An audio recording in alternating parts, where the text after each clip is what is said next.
You're listening to the Otis Jiry channel.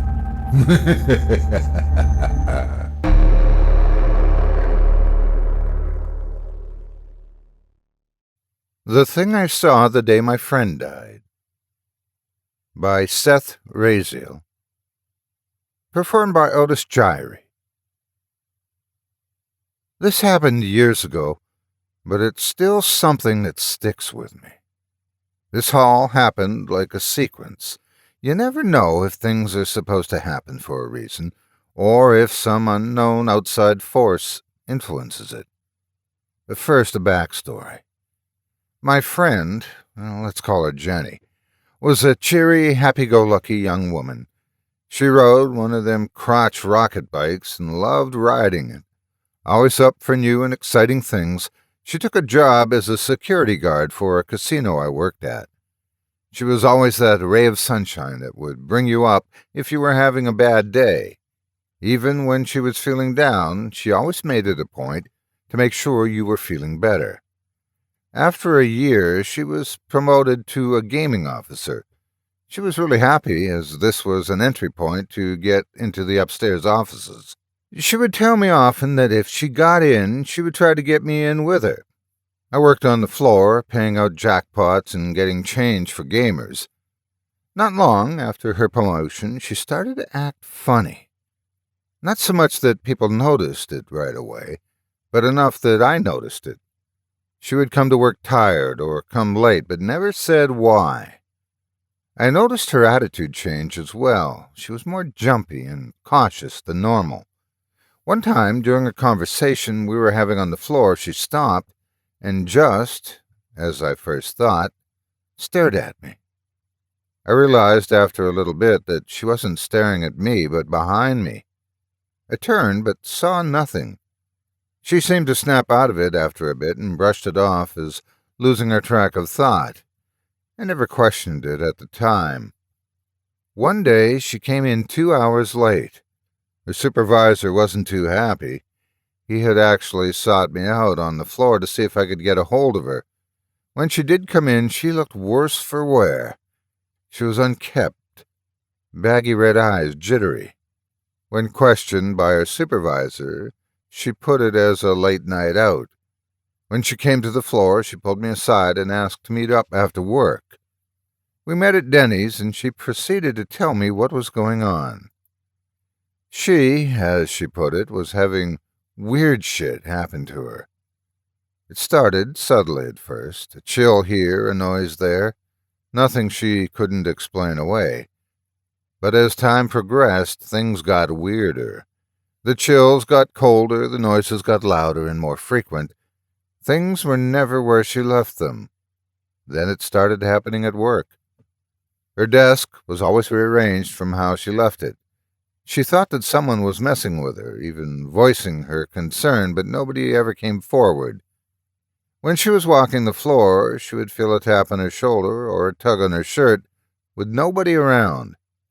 When she'd walk to her office, which was located near the uniform room, in a less trafficked area of the building, she always heard footsteps in line with hers, as if someone was walking right behind her. She was afraid to use the restrooms as well, if no one was with her. It was there one day, she said, she got scared real bad.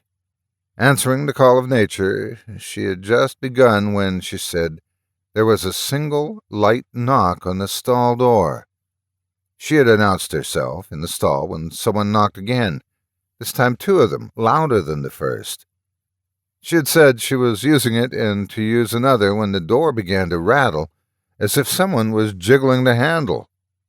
Then it stopped. She said she was about to get up when, to her horror, the sliding lock began to slowly move, unlocking itself. Jenny said she flung the door open. No one was there. When she got out of the stall, no one was in there. She was about to walk out when, turning toward the stall, she said she saw a dark mass, humanoid-looking, peeking out behind the furthest stall. She says she's seen it often since. The day she was really late, she said she was awoken from her sleep. It was night, her room was dark, and she couldn't speak nor move. She tried, too, she told me, but couldn't. And she had a dreaded feeling like she wasn't alone. The only thing she could move was her eyes, she recalled, and she happened to look up with him, seeing this humanoid mass looking right down at her, a faint glow where eyes should be. She said she closed her eyes and was able to scream, finally gaining control of her body. She jumped out of bed and tried to run to turn the light near the bed, but it wouldn't work. The mass then started to come toward her, blocking her bedroom door. She said she ran into the closet and shut it. The light in the closet worked. She said she was afraid of opening the door. She heard it moving around the room. She fell asleep in there, not waking till late in the morning, got dressed quickly and came in, hence her appearance. The last week of her life she stayed with me, and despite the odd occurrence at work, nothing ever happened at my place. She was peaceful. She was sleeping and eating again, and on her days off, she reported nothing happened. The day she died was one of the strangest and scariest days of my life. It started with me going in like normal. I came in at 8, and Jenny came in an hour later. Things were pretty normal, and at 12 we went to lunch. During lunch, she told me she was going back to her place. The last week was pretty good, and she hoped that whatever it was had finally left her alone. After that, we went back to our posts.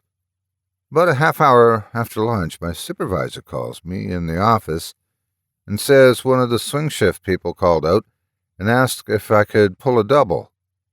I agreed. I could take the next day off or come in and get the overtime. So I agreed. At around the same time, Jenny was asked to stay a few hours more as one of her co-workers had suddenly got ill in the stomach and had to go, so she agreed. After that, I got the strangest feeling like I was being watched. Couldn't explain it. I felt someone was staring at me in empty parts of the floor. Jenny told me she started to feel like a weight was being lifted off her, but she also felt like I was in trouble somehow. She said something in the back of her head, said that someone was mad at me, like they hated me, but she didn't know who, nor could she explain why it was that specific feeling. My second shift started, and her extra hours started like this. Some of my coworkers reported feeling uneasy around me, while Jenny said she was becoming like her old self again. When Jenny was getting ready to end her shift at 11 in the evening that night, I took my final break to say goodbye as I was getting out an hour after her. She said she felt free in what seemed like forever. She wanted to enjoy her ride home. She said she would text me when she made it. We hugged and I saw her off for what would be the last time. Needing to get back on the floor, I had the call of nature beckoning me, but I decided I could hold it. Or so I thought. As I was making my rounds, that urge came at me strong, literally forcing me to make a mad rush to the employee restroom. I ran in and got the nearest urinal. Relieved, I washed my hands and started to leave when a light, soft knock came from the direction of the stalls. There, peeking out from the furthest stall, was a black mass, humanoid-looking, with a soft glow where the eyes should be. I blinked and it was gone. I stood there, frozen, literally trying to rationalize if I saw something or not. I looked at the time on my phone. 20 minutes had passed since Jenny left. I looked up and there it was again, only this time I got this really bad feeling that something was wrong, and I bolted out of there. That image was burned onto my memory and has been ever since. I called Jenny, but it went to voicemail. I finished the rest of my shift with that dreaded feeling. After work, I went home and tried calling again. Voicemail. I left her a message to get back at me ASAP. That feeling stayed with me till I fell asleep. My sister broke the news to me that morning. Her boyfriend was an EMT that responded to an accident call. He, Jenny, and I, as well as my sister, had all gone to high school together. Being the one that took the call, she was shocked to find her off the road, about 40 feet to be exact, dead with a broken neck. She had hit the safeguard, this metal piece that curved with the road. He thought it weird that she would have landed 40 feet away, seeing that the speed limit at the turn was only 20, and that later it was determined that she hit it going 10 miles per hour. No alcohol nor drugs were found in her system, so they thought that she probably fell asleep, and when she hit, she landed neck first and slid to a halt. Though, I was later told by my sister's boyfriend that when he got there, he didn't see anything that looked like she slid. The ground, he remembered, was undisturbed. This has haunted me for a while now. A few weeks ago, I dreamed Jenny was talking to me. I couldn't hear her, and she had this blank, almost emotionless expression. She then points behind me, and there it is, the thing I saw the day my friend died. I am by no means an artist or a painter. Hell, I can hardly draw. But after that dream, I had to try to depict what I saw in the restroom all those years ago. This is the closest I've gotten to it. One more thing I forgot to mention. When the time of death was given, it was around 11:20 p.m., about the same time I saw the damn thing. Update. It's been years since I've been in that casino.